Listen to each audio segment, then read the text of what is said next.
Like most UNC seniors, Zachary Toll is counting the days until graduation. But Toll isn't just worried about the job market. He's concerned for his school's future.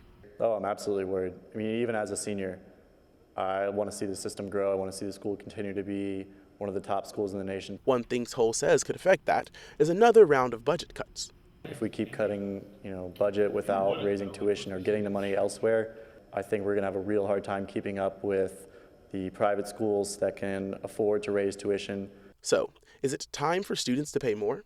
We asked Chancellor Holden Thorpe.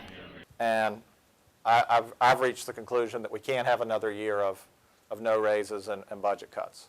Some argue that out-of-state students like Toll, a Georgia resident, should pay more to attend the university. Of these 8 top public institutions, UNC's out-of-state tuition is the cheapest, more than $10,000 less than the University of Michigan's, for example. But Thorpe says the same holds true for in-state tuition, and that both groups will have to pay more to keep the university in the top tier.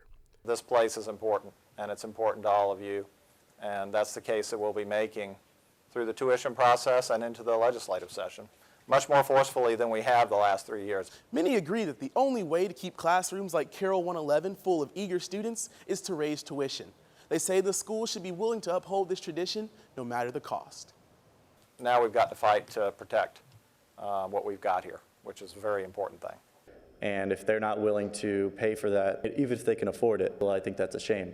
Because, if people aren't willing to pay, then this institution won't be able to last much longer. Thorpe says it's still too early to put a percentage on the increase, but he and his administration plan to do what's best for the school.